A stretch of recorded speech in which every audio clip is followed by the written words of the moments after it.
여러분 이 말씀 아멘 하셨죠? 지금 대단히 혁명적인 일을 한 거예요. 왜 그런가 하니 예수님이 가족에 대한 데피니션을 새로 하신 거거든요. 예수님의 어머니와 형제들이 지금 밖에 왔습니다. 예수님 뵙기를 원합니다 라고 이야기를 하셨는데 예수님 말씀이 야, 누가 내 어머니고 내 형제냐, 그냥 혈연으로 맺어진 이 관계를요 정지 단절시키듯이 말씀을 하시고, 그리고서 긍정하시는 말씀이 무엇인고 하니 바로 여기 하나님의 말씀을 듣고 순종하는 사람들, 행하는 사람들, 그 사람들이 나의 가족이다 라고 이야기를 하신 거예요. 자, 그럼 우리 가족입니까 아닙니까? 왜 가족이에요? 가족이 아니라고 느끼시는 분들은 뭐예요? 내가 하나님의 말씀을 순종하고 있지 않든, 아니면 다른 사람을 당신은 하나님의 말씀을 순종하지 않는 것 같아요 라고 생각하는 사람이에요. 그러니까 하나님의 말씀을 나도 순종하고 당신도 순종하여 서로 행하려고 하는 사람들입니다 라는 이 공감대가 만들어지면은 거기에 바로 영적인 새로운 가족이 만들어지는 것입니다. 그러니 여러분, 우리의 가족은 우리의 작은 몇 명의 식구들로 한정되는 게 아니고 믿는 모든 그리스도인들과 더불어서 가족되어진 이 세계에서 가장 큰 공동체 안에 우리가 소속되어져 있는 것입니다. 애쉬필드 이렇게 지나오면서 어떤 교회 옆에 보잖아요. 여기 현수막 하나가 이렇게 걸려 있어요. 근데 그 현수막에 써 있는 글씨가 뭐냐면 68% of Australians still believe God. 하나님이 계시다는 것을 아직도 68%의 호주 사람들은 믿고 있습니다 라고 이렇게 쓰여 있는 글이 있어요. 근데 이제 그 68%가 다 이 성경에서 말하고 있는 그 하나님 믿고 있는 건 아니잖아요.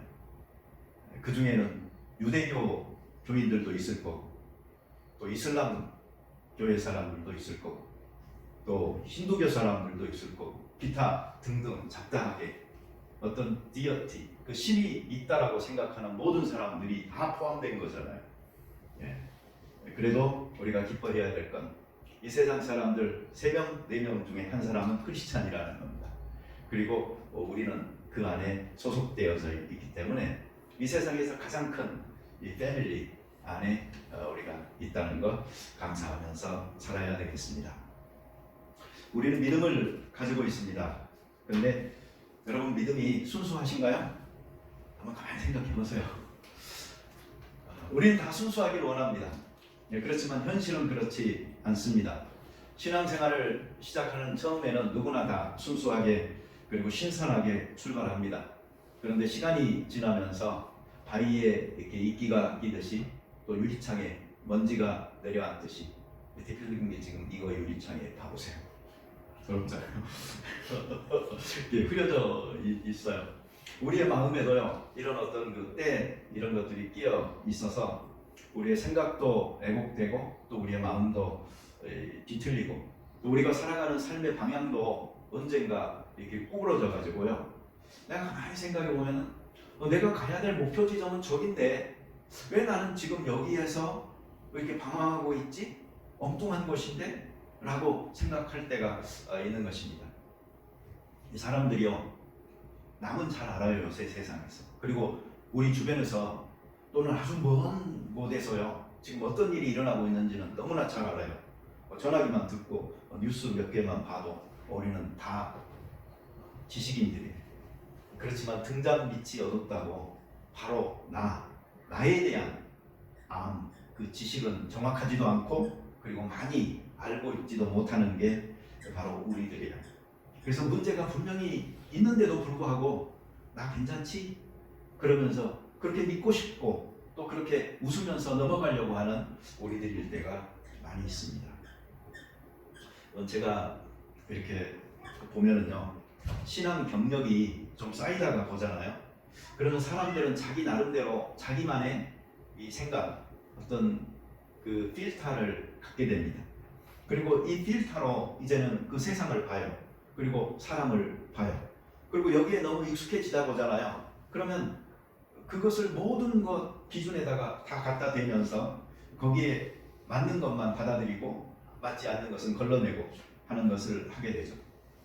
그러다 보니까 이제 시간이 조금 지나면요, 어떤 독특한 그 사람만의 어떤 개성이라고 할까요? 이런 게 만들어지고요. 또 이게 조금 잘못되면 이제 그 사람만의 고집 또는 아집 이런 것들이 점점 더 강하게 되어져 가는 것입니다. 그러다가 이게 이제 아주 꽉 막혀서 강하게 되면은 어떻게 될까요?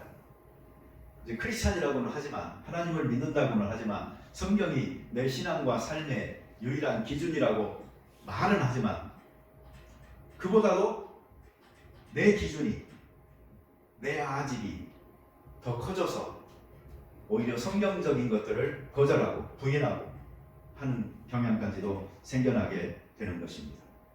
그 선악을 판단하는 기준이 바로 하나님과 또 하나님의 말씀인 성경이 아니고 내가 선과 악을 판단합니다. 그 기준도 나에게 유익하냐 유익하지 않냐, 이게 내 성향과 맞느냐 성향과 틀리느냐 하는 이런 것들로 우리는 하나님의 말씀이라는 그 엄청난 권위를 이렇게 뒤집어 엎어버리려고 하는 그런 경향이 있는 것입니다. 선악과를 따먹을 때 그때 뱀이 꼬셨잖아요. 근데 창세기 3장 5절에 보면 어떤 말로 유혹을 했는가 하니 이런 말을 했습니다. 너희가 그것을 먹는 날에는 너희 눈이 밝아질 것이다. 그래서 너희가 하나님처럼 되어서 선악을 알게 될 것이다. 지금 무엇에 대한 도전인가 하니 선과 악의 유일한 판단자요 기준자가 되시는 하나님처럼 너가 된다. 그래서 선악이 무엇인지를 너가 구별할 수 있게 된다. 다시 말하면 하나님 편에 있었던 그 지배석을 너한테 옮겨와서 너가 중심이 되어진다 하는 것을 말을 하고 있는 거예요. 여러분, 이런 그 영화는 안 밝아져도 됩니다. 그냥 하나님의 그 기준에 따라서 우리가 살아가면 되는 것이지, 그것을 내 눈이 꼭 밝아져서 내 경험으로, 내 생각으로 내가 판단하고 살아가는 이런 것은 가짜 우리의 주권인 것입니다. 우리 지난주에 피아노 치는 사람이 틀려졌었잖아요. 근데 그때 제가 알았어요. 우리 교회 반주자들은 피아노가 뭔지를 우리에게 가르쳐 줬는데 저분은 음악이 뭔지를 우리에게 가르쳐 주는 걸, 그걸 깨달았어요. 네? 또 안 하신다고 그러려. 그래서 내가 저기 더는 못 하겠고, 우리 교회 피아노 다 잘 치세요. 아까 제가 너무 반가워가지고 인사를 했어요. 그랬더니 제가 여러분들한테 평소에 듣고 싶어 했던 심장마비 일으키는 말씀을 저한테 하셨어요. 뭐냐면 말씀 들으러 왔대요. 야, 내가 심장마비 안 걸리고 여기 있는 게 기적입니다. 지난주에 그 민정 집사님네하고 두 집이 가서 식사하시고 커피 마시러 다시 교회로 들리셨어요. 근데 그때 제가 이제 그 영상 작업을 하고 있었는데 이제 조금 있다가 가시면서 굉장히 어떻게 보면 좋은 말인데 어떻게 보면 나쁜 말을 하셨어요. 그게 뭐냐면은 목사님 인상이 참 좋고 막 그러시대요. 그래서 거기까지는 기분이 좋았어요. 근데 태지 집사님이 옆에 있다가 우리 목사님은 남자들한테 인기가 좋다고 그래요. 그래서 내가 그러면은 이 여자들한테는 인기가 없다는 말이냐고 그랬더니 그것까지 욕심내면 안 되죠. 그래서 제가 알았어요. 인기가 없구나 내가 여자들한테. 그렇다고 내가 남자들한테 인기 있는 것도 아니거든요. 그 성경에 보잖아요. 그러면 야고보나 베드로가 나오잖아요. 근데 이 사람들의 주 근거지는 예루살렘이었어요. 다시 말하면 이제 교회가 두 개가 있는데 이 본부가 두 개가 있는 거예요. 그래서 한 군데 교회는 예루살렘에 있고 그 대표 중심되는 사람들은 야고보나 베드로 같은 사람들이었고, 그리고 이방인 지역의 안디옥이라는 곳에 이제 또 교회가 하나 있는데 그쪽에 이제 중심되는 사람은 바울이었어요. 근데 이게 유대적인 색깔을 갖고 있는 교회와 헬라적인 색깔을 갖고 있는 교회가 이 두 개가 이제 틀린 거예요. 그러니 이 둘 사이에 갈등이 있었던 거죠. 처음에는 바울이 이방인의 사도로서 하나님께서 나를 부르셨다 하고 막 이제 이방인 쪽을 향하여 복음을 전하니까 베드로 같은 사람도 처음에는 그걸 이해를 못했어요. 왜냐하면 유대인들의 생각에는 하나님은 바로 유대 민족의 하나님이셨거든요. 그런데 갑자기 복음 그러더니 이 복음이 유대 민족만이 아니고 모든 민족을 위한 것이다. 이렇게 해서 바울이 그 선봉에 서서 막 복음을 전하니까 어리둥절했던 거죠. 그렇지만은 베드로는 나중에 그 하나님이 자기한테 도자기에 쌓인 여러 가지 그 벌레들의 그 모습을 보여주시고 환상 중에 먹으라고.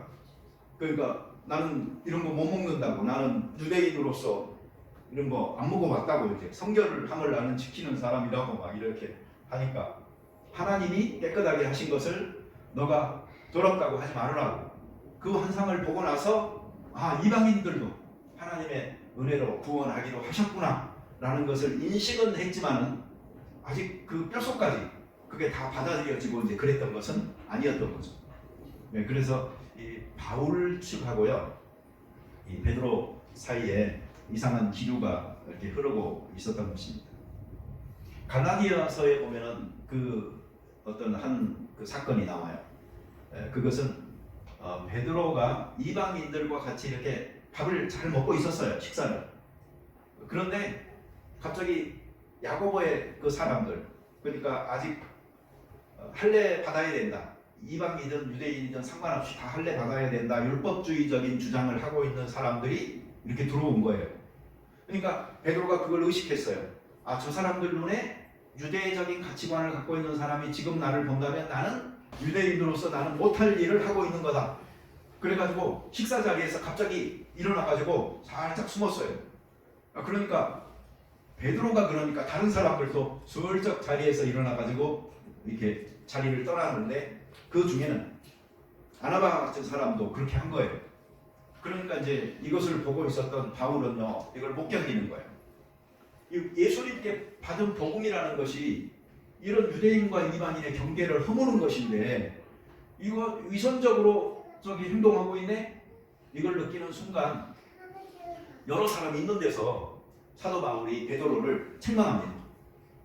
근데 책망하는 게 뭐냐면 유대인으로서 이방인처럼 되지도 않으면서 어떻게 이방인들을 너 유대인같이 만들려고 그러냐? 그러면서 이것은 이 복음에 합치되는 것이 아니라고 하면서 그를 책망하는 게 나와요. 여러분 우리 같은 그 교인들끼리 뭐 좀 잘못하면은 이렇게 책망하실 수 있을 것 같아요? 우리 안 하죠. 어떻게 하면 인상 한번 찡그리지만 얼굴 표정도 잘 못하죠. 마음만 다치고 아프고 쓰라리기만 하고 그냥 넘어가는 경우가 많이 있죠. 그러나 이 복음 진리에 합당하지 않은 일을 할 때에는요 이것을 좀 지적하고 깨우쳐주는 이런 일도 있어야 돼요. 이게 바로 서로를 다듬어 가는 그 역할을 하는 거예요. 친구가 친구의 얼굴을 빛나게 하는 거예요. 철이 철을 날카롭게 하듯이.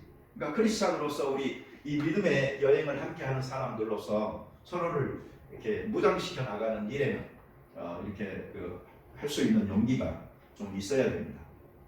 예수님께서 공생애를 시작하시면서 광야에 가셔서 사탄에게 시험을 받으시는데 세 가지 시험을 받았죠. 그 제목들이 뭐였는가 하니 결국 물질의 시험, 권세의 시험, 명예의 시험이었어요. 근데 이 세 가지를 예수님께서 다 우리는 물리쳤다라고만 하는데 사실은 이것이 예수님이 사역하는 데 아주 유용하게 쓰일 수 있는 방법이었던 거예요. 그러니까 사탄은 예수님이 너 이제 공생애 시작하는데 이거 갖고 시작해봐 그런 거예요. 물질을 갖고 한번 해봐. 물질 사람들이 다 좋아해. 그러니까 이걸로 시작하면은 엄청난 효과를 열매를 거둘 거야. 그리고 또 명예 이거 시작해봐. 권세 가지고 한번 해봐. 이렇게 계속 유혹을 했던 거죠. 그러나 그 모든 것들을 예수님은 다 물리친 거예요. 다시 말하면 자기 사역의 수단과 목적과 방법으로서 이런 것들을 사용하기를 않겠다라고 분명하게 거절하고, 그리고 하나님의 말씀으로만 그렇게 그들을 물리치면서 하신 겁니다. 그러니 우리가 믿음 생활을 하거나 또 교회에 이렇게 사역을 하면서요, 어떤 사람들이 물질과 명예와 권세에 유혹을 받아서 눈이 멀어서 거기에 자꾸 빠져든다거나 하는 사람들이 있으면은 경계하여서 서로를 잘 깨우쳐주는 그런 사람들이 될 수가 있으면 좋겠습니다.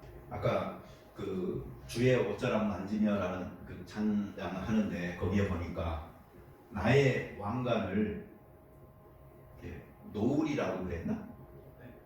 그런 그 찬송 가사가 있더라고요. 그 말은 다른 말로 하면 내가 지금 왕관을 쓰고 있다라는 말이잖아요. 내 영광, 그리고 내가 왕이 되어진 그 왕관을 내려놓겠다.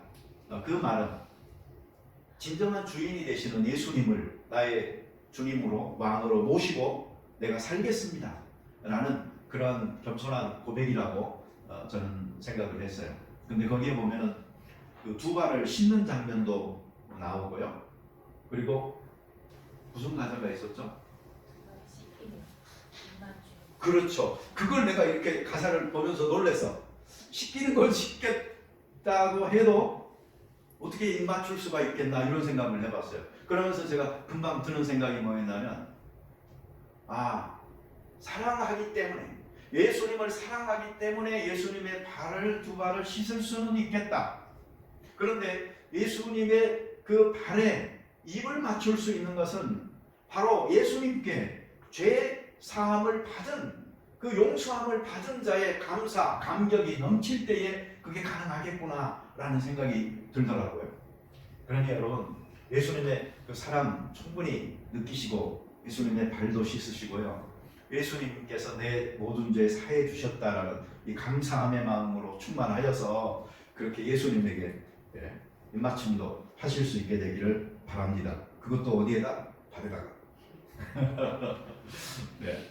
교회에는요, 저는 이것은 제가 신학교 다닐 때 어떤 교수님한테 들은 이야기인데 계속 지금도 기억하고 있는 거예요. 교회에는 세 가지 질서가 있대요.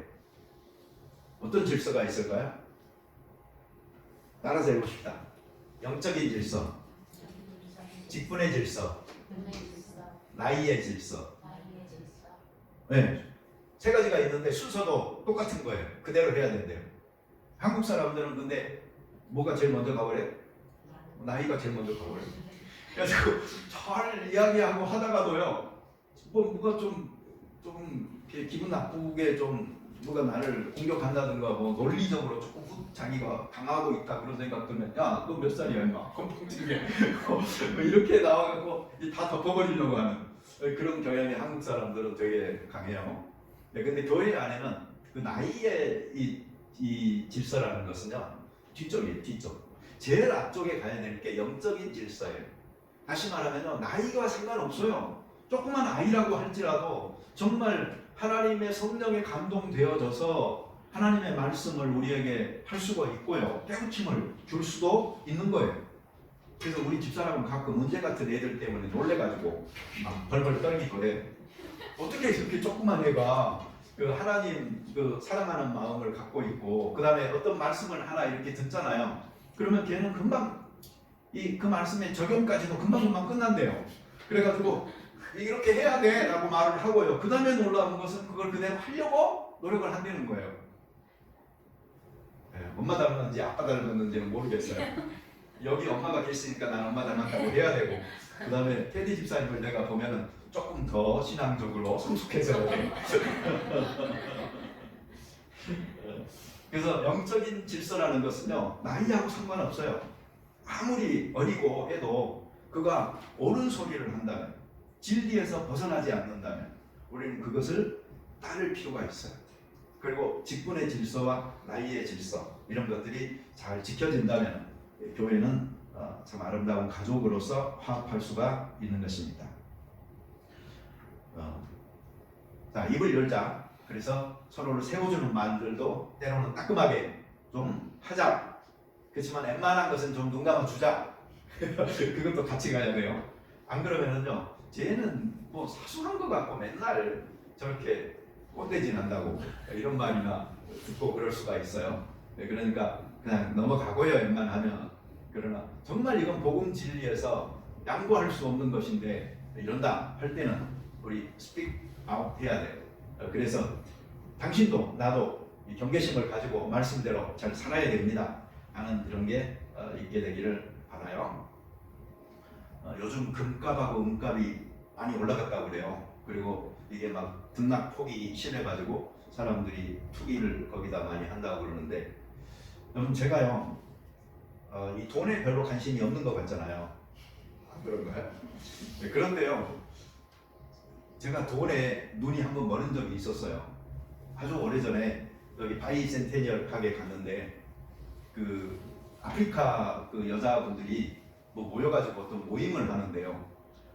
그 무슨 그날은 막 귀걸이, 목걸이, 막 반지, 막 금이라는 금은 다 하고요 모이는 모임이었나 봐요. 그런데 그 피부색이 가맣잖아요. 근데 거기에 그 아주 저는 맨날 18K 이런 것만 봐가지고, 그것도 얇은 거 이런 것만 봐가지고 그걸 별로 잘 몰랐는데, 막 이렇게 두꺼운 금덩어리들로 막 이렇게 만든 것들을요 치렁치렁하고 이렇게 다니는데 너무 그게 그 이쁜 거예요. 그래서 내가 그 황금에 눈이 멀었던 적이 있었어요.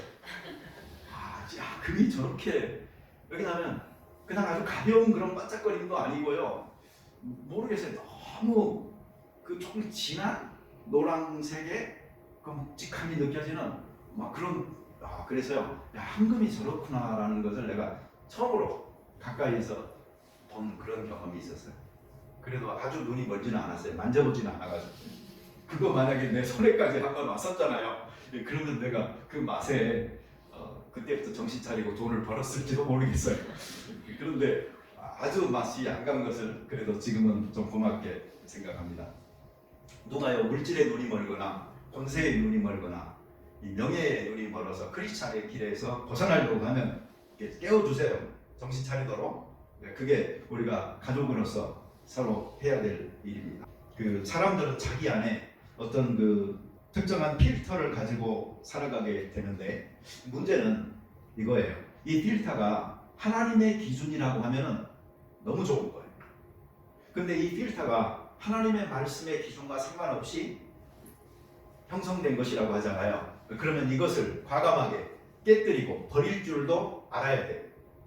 우리가 제일 많이 잘못 갖고 있는 필터는 뭐냐면요, 자기 경험의 필터예요. 그래가지고 어떤 사람들은요, 성경이 이렇게 말하잖아요. 그러면 성경 그거 필요 없고 내가 경험해봐서 아는데, 이렇게 말을 하는 사람이 있어요. 그 사람은요, 성경적인 객관적 기준을 자기 주관적인 체험으로 완전히 뒤엎어버리는 거예요. 내 체험이 강하니까, 이게 옳으니까 이러면서 성경의 기준을 무시해버리는 경향이 있어요. 이런 사람들은 대체적으로 이제 광신자 쪽으로 가는 경우가 되게 많아요. 그리고 그냥 자기 외골수적인 신앙으로, 어떻게 보면 하나님을 믿는 것도 아니고 그냥 자기 믿는, 자기 복음 갖고 살아가는 그런 사람이 될 수가 있어요. 그러니 여러분의 경험을 절대화시키지 마세요. 자기의 경험을 말씀의 빛 아래에서 잘 평가하고 유익함을 얻을 수 있도록 잘 관리할 필요가 있는 것입니다. 여러분 거울을 보시잖아요. 그러면 거울을 보시는 이유가 뭐죠? 거울을 닦으려고 보시는 건 주로 아니잖아요. 그 거울을 보고 나를 고치려고 보잖아요. 이 성경 말씀이 하나님의 그 거울이라고 그러잖아요. 그러면 이 말씀을 보실 때 이 거울 앞에 나를 세울 때에 내가 보여져야 돼요. 그 거울 앞에 드러난 내가 추하다면 깨끗하게, 뭐가 삐뚤어져 있다면 바르게 교정하기 위해서 그 거울을 보듯이 그 말씀의 거울이 나를 요리해야지, 내가 하나님의 말씀을 요리하려고 들면은 안 되는 거예요. 그것은 수정 불가. 그러나 나는 수정 가능이니까 그 말씀이 나를 잘 빚어갈 수 있도록 우리는 할 필요가 있습니다.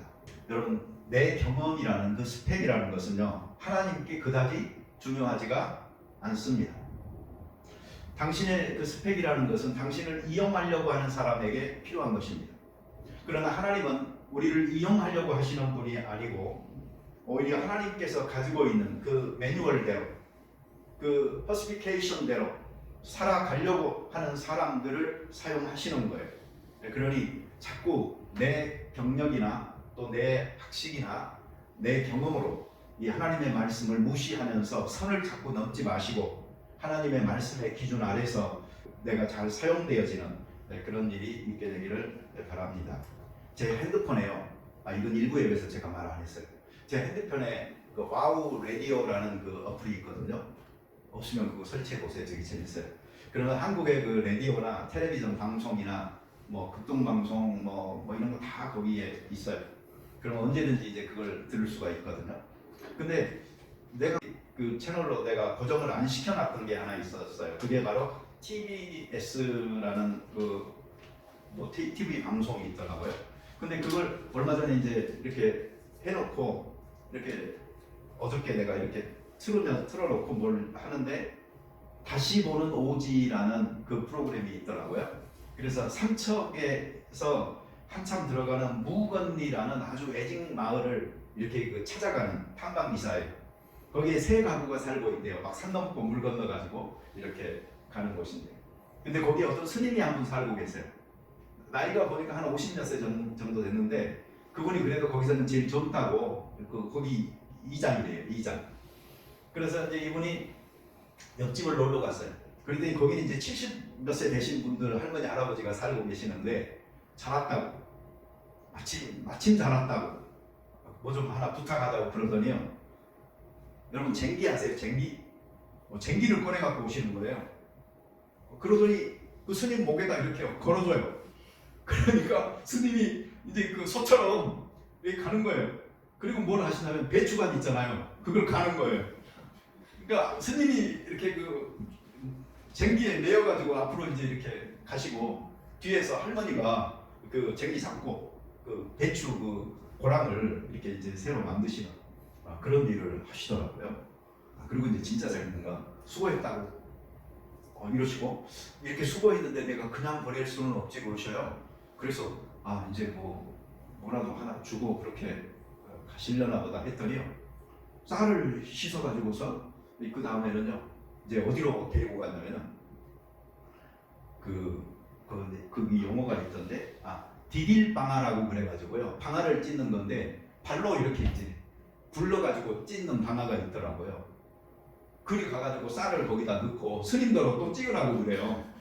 그래가지고 스님이 또 발로 이제 할아버지하고 둘이 그걸 디딜방아로 해가지고 그 쌀을 이제 가루로 만드는 거예요.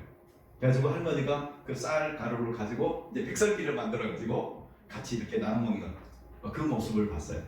그래서 아직까지도 이렇게 사는 사람도 있구나라고 생각이 되면서 내가 느낀 건 뭐냐면 저분은 비록 스님이지만 참 예수님 정신으로 살고 있는 사람이다 라는 생각이 들더라고요. 그 자기 빼면은 두 가정이 있는 곳에서 거기서 쟁기 끊고 쟁기 끌어주고 디딜방아 떡 찌어주고 하시면서 그러시는 모습을 보고 특이하다 내가 이렇게 생각을 했던 적이 있어요. 요즘 어디 집에 가서 그런 거 시킨다 그러면 절대로 그 집에 놀러 안 가시겠죠. 네, 그러나 그렇게 사시는 분들도 있어요. 봉사라는 마음에서. 네, 그러니 우리들도 그 내면이 더 중요하다. 어떤 그 외면적인 것보다는. 그리고 하나님께서 우리를 쓰시려고 했을 때 바로 중심을 보시는 그걸 보시고 사용하신다. 이걸 우리가 기억하면 좋겠습니다. 교회에서 아무리 제자 운동이니 말하고 하지만 그러고 나서 자꾸 성경 공부만 시키려고 그래요. 근데 제자 훈련의 목적이 뭐죠? 그게 바로 사랑이거든요. 그게 완성이 그거거든요. 온유함과 그 사랑 이것에 결국은 이르기 위해서 그 나머지 것들이 필요한 것인데 우리는 그 목적을 제시를 하지를 않고 일단은 공부만 자꾸 집어넣어서 시키려고 해요. 그러다 보니까 아무리 제자 훈련을 오래 한 사람도 시골에 그 사랑만을 할머니 할아버지를 못 따라가는 거예요. 그분은 그냥 성품이 그렇게 온유하게 사랑이 많으시게 이미 살고 계시는데 그 앞에서 성경 공부 좀 해서 내가 안다고 할 수 있는 게 뭐가 있겠어요? 그런데 여러분, 우리 교회도 성경 공부를 좀 해야 돼요. 너무 사실은 체계적으로 공부를 안 하기는 안 하거든요. 그래서 우리도 좀 하긴 해야 되는데, 그런데 그것만 자꾸 한다고 해서 되는 건 아니라는 것도 아셔야 돼요. 그 목적이 결국은 온유한 성품과 사랑 이거다. 그래서 우리 이 과정이 좀 없더라도요, 바로 꼬리를 잘 하시면 되는 겁니다. 아까 제가 첫 번째로 말씀드린 것은 자기 경험의 그 필터가 성경의 기준을 넘어서면 안 된다. 잘못된 것이라면 과감하게 내 것을 깨뜨릴 수 있어야 된다. 그리고 성경의 것을 받아들일 수 있을 때 신앙의 발전이 있다. 제가 말씀드린 거고요. 그 다음에 교회적으로는 교회의 전통이 이게 잘못된 필터가 될 수가 있어요. 우리가 이렇게 믿어왔다. 그리고 이렇게 해왔다 하는 그것이 계속 이 추진력을 갖게 돼요. 그래서 반복적으로 그것을 하게 되지 뭔가 새로운 하나님에 대해서 관심도 없고 또 하나님이 지금 해가고 있는 일과 미래에 하실 일에 대한 그런 꿈도 없는 경우가 있어요. 그러니 여러분, 교회의 전통이라는 것이 존중될 필요도 있지만 그것이 죽은 전통이 되어졌을 때는 과감하게 버려야 된다. 하나님은 우리들 가운데서 새로운 일을 행하시는 분이다. 이걸 감안을 하시고 사셔야 돼요. 이 카톨릭과 개신교의 그 차이가 많아요. 근데 대표적인 차이가 뭔가 하니 교회는 only 바이블이에요. only the 바이블이에요. 그래가지고 성경에 안 나온 것은요 그냥 안 믿어요. 그런데 캐톨릭은 거기 플러스 처치 트러디션, 교회의 전통을 갖다가 붙여요. 그러다 보니까 우리 개신교인들의 눈에 보면은 이건 성경이 없는 건데 왜 이렇게 하지? 라고 생각되는 게 있죠. 예를 들면은 예수님의 그 동정녀 탄생, 그건 성경에 나오니까 믿죠. 근데 그 다음부터 이제 뭐 마리아가 안 죽었다, 그리고 장사도 진행을 받지도 않았고 승천했다 하늘로, 그런 부분을 우리는 안 믿는 거죠. 성경이 안 나오니까. 그런데 캐톨릭에서는 그거 교회가 믿어온 거니까 지금도 그렇게 가르치고 있는 거예요.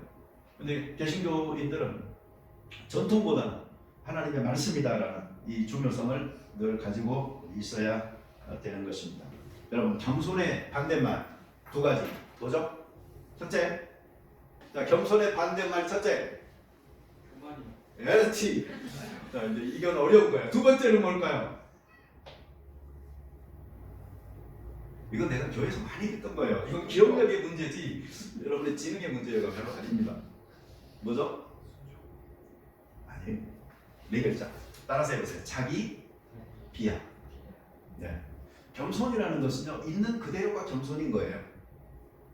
근데 보통 사람들은 있는 그대로보다 자기를 높게 생각하죠. 그게 교만인 거고요. 그 다음에 있는 그대로보다 더 자기를 깎아내려서 낮춰서 생각하는 이것도 결국 겸손의 반대편에 있는 거예요. 그러니 우리들의 있는 그대로의 모습을 봐주시는 하나님 앞에서 우리는 자유로운 거예요. 그분 앞에서는 과장할 필요도 없고 그분 앞에서 우리가 주눅들 필요도 없고. 그런데 우리의 신앙을요, 우리 어떻게 갖고 있는가 한번 생각해 보셔야 돼요.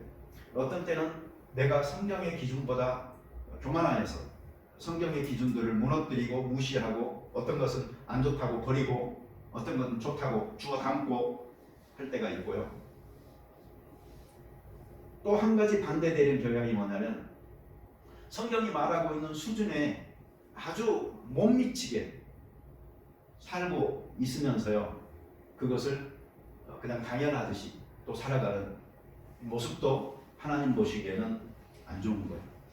그러니 여러분, 성경의 기준을 있는 그대로 받아들이시고 이렇게 사시는 삶이 좋은데, 그 중에는 이미 성경의 기준은 충분히 높기 때문에 여러분들이 그 수준을 마음대로 낮춰놓고 내 수준에 맞춰서 사는 것, 그것도 잘못이라는 것을 아셔야 돼요.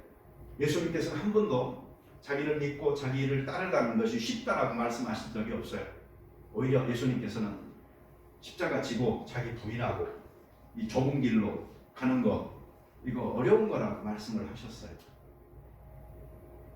그러니 우리가 믿는 자로서의 삶을 살아갈 때 너무 수준을 낮춰놓고 이 정도에서 교회 생활하고 살면 되지, 이 정도면 하나님도 인간이니까 나 다 이해하시고 그러실 거야. 너무 그렇게 편애하지는 말라 이거예요. 혜진 집사님이요, 지난 주에 총거 같다 메시지를 하나 보냈어요. 자꾸 요새 나한테 심장마비를 주는 분들이 가끔 있어요. 특히 테리 집사님, 그런 분 아닌가요? 근데 그분이 내용이 이런 내용이에요. 무슨 내용이냐면, 저는 지금까지 한국이 가시 덩굴 같은 곳이라서 내 신앙이 안 자라는 줄 알았어요. 그런데 알고 보니까 내 마음이 가시 덩굴이네요. 이렇게 보낸 거예요. 그러면서 끝에 말이, 맨 끝에 하신 말씀이 이 말이에요. 예수님 제대로 믿는 것이 이렇게 어려운 것인지 몰랐어요. 이렇게 썼어요. 이걸 보고 내가 너무 좋았어요. 그래서 내가 좋은 답변을 했는데, 그렇지만 그 다음에 제 마음은 좀 괴롭기 시작했어요. 왜 그렇죠? 그 단계까지 온 건 너무나 고마운 거예요. 그 단계까지. 그걸 모르고 사는 사람이 너무나 많으니까. 그런데 여러분, 거기서 한 단계 어떻게 해야 돼? 더 업그레이드를 해야 돼. 그게 뭐냐면은, 예수님 믿는 게 이렇게 어려운 것인지 몰랐어요. 여기에서요. 예수님 믿는 게 이렇게 쉬운 건지 몰랐어요로 바뀌어야 되는 거예요. 자기가 살려고 하니까, 자기가 지키려고 하니까, 의무적으로 주어지는 것에 자기가 반응을 하려고 하니까, 아직 내 마음은 준비가 안 되어져 있고 내 마음의 온전한 헌신은 안 돼 있는 상태에서 그걸 기준으로서 삼고 보니까 너무나 어려운 것이지, 한번 온전히 자기를 들여놓고 그리고 하나님 뜻대로 살겠습니다 하는 마음으로 내가 은혜에 맡기려고 하잖아요. 그러면은 그렇게 쉬운 게 없는 게 이 신앙생활이라는 것을 또 한 번 발견할 수 있을 때, 그때에 그 신앙이 정말 잘하는 거거든요. 우리 테디 집사님한테 이런 일이 일어날 수 있도록 우리 기도해 주고요. 그리고 우리 모두에게도 마찬가지예요. 예수님 믿는 게 너무 쉬워. 내가 그냥 이제는 좌고 우면하지 않고 완전히 헌신하고 그리고 뜻대로 살려고 하고 보니까 너무 쉬워. 내가 살려고 노력하는 게 아니고 그냥 은혜가 나를 그렇게 이끌어 가. 이런 말이 나올 수 있을 때 그 사람이 한 단계 더 업그레이드 된 거예요. 여러분, 우리 이렇게 삽시다. 제가 지금 사실은 몇 주에 걸쳐서 같은 본문 비슷하게 먹으면서 계속 똑같이 한 말이 뭔 줄 아세요? 순종하라 이거예요. 하나님의 말씀이면 그냥 순종해라 이거예요. 예수님도 그랬잖아요. 말씀대로 행하지 않으면은 그건 모래에게 집을 짓는 자와 같다. 그런데 그 말씀대로 행하는 것, 그게 바로 반석 위에 집을 짓는 것 같다. 내 믿음의 집을 건축해 나감에 있어서 불순종으로 계속 하면서 1년, 2년 세월만 간다고 해서 내 집이 지어지는 거 아니에요. 지어진다 할지라도 그 모래 위에다 그냥 짓고 있는 거예요. 비가 내리고 홍수가 나면은 금방 무너지고 휩쓸려 없어지는 거예요. 흔적도 없이. 그러나 작은 깨달음이라 할지라도 그것을 실천하여 행하는 그 기초 위에 튼튼하게 세워나가면 비가 와도 창수가 나고 바람이 불어도 흔들리지 않아요. 그 믿음의 집을 여러분이 잘 건축해서 마지막 때에 공력을 테스트하러 왔을 때 그 집 홀랑 타버리는 일 없도록 순종이라는 건 그렇게 중요한 거예요. 하나님이 살아계시고 그분이 내게 말씀하시고 그분의 행복을 위해서가 아니고 나의 행복과 나의 완성을 위하여서 그대로 실천하여 살기를 원하시는데 왜 이것을 온갖 핑계와 시간적인 딜레이를 통해서 마치 그 명령의 순간 앞에 나는 없는 사람, 부재 중인 사람인 것처럼 그렇게 하나님과 엇박자의 만남을 계속하면서 살아가야 되느냐? 문제를 한번 물어보세요. 그리고 단순해요. 순종 안 하면 하나님 보시기에는 그냥 잡종인 거예요. 우리가 순종 크리스찬으로 살기를 원한다면 그 말씀 앞에 그냥 찬동하고 동의하고 아멘만 하지 말고 in practice, in my life, do it, just do it. 나이키 선전하는 거예요. 그렇게 우리 살아야 되는 겁니다. 같이 기도하시죠. 이 시간 기도할 때에 하나님의 말씀을 우리 문화생활의 어떤 한 방편으로 듣고 흘리는 것이 아니고 내 삶에 주시는 교훈과 가르침으로 주시는 것이다 생각하고 내 믿음의 집을 모래가 아니고 반석 위에 튼튼하게 짓기 위하여 오늘도 하나의 깨달음 붙들고 삶에 적용하여 실천하며 살아가는 사람 되게 해주세요. 또 우리 그런 교회 되게 해주세요. 그래서 빛과 소금이 되는 교회, 하나님께 영광 돌리는 우리 크리스찬의 공동체 되게 해주세요. 이렇게 우리 같이 기도하십시다. 사랑해 주님 감사합니다. 아버지 하나님께서 저희에게 해주셨습니다. 이 하나님의 말씀으로 받아들이고 그것을 정말 우리의 머리에 가장 높은 곳에 두고 내 가슴에 가장 깊은 곳에 두어서 행하는 저희들이 될 수 있게 도와주시옵소서. 그래서 이 말씀대로 실천하려고 하는 예수님 하나님의 은혜가 우리를 이끌어가므로 내가 노력하려고 하는 땀을 흘려서 어렵다 생각하는 것이 아니고 하나님께서 내 손잡고 가시니 쉽게 따르는 우리가 일이 있도록 도와주시옵소서. 그래서 이 말씀과 이 해가 하나님 아버지에게 영광 돌리게 하시고 우리의 삶이 소금과 빛으로 예수 그리스도가 누구인지를 보여줄 수 있는 그런 삶이 되게 도와주시옵소서. 아버지 하나님 우리로서는 얼마나 연약합니까? 또 많은 실패도 하지 않았습니까? 그러나 주여 주의 성령께 맡기옵나니 온전히 부어주심으로 우리를 사로잡으셔서 하나님께서 그 삶 살 수 있도록 이끌어 주시옵소서. 그 능력 주시옵소서. 그 결심 주시옵소서. 그 끝내림 주시옵소서. 다시 헌신하게 하시고 다시 일어서게 하시고 다시 주의 영광을 선포하는 사람들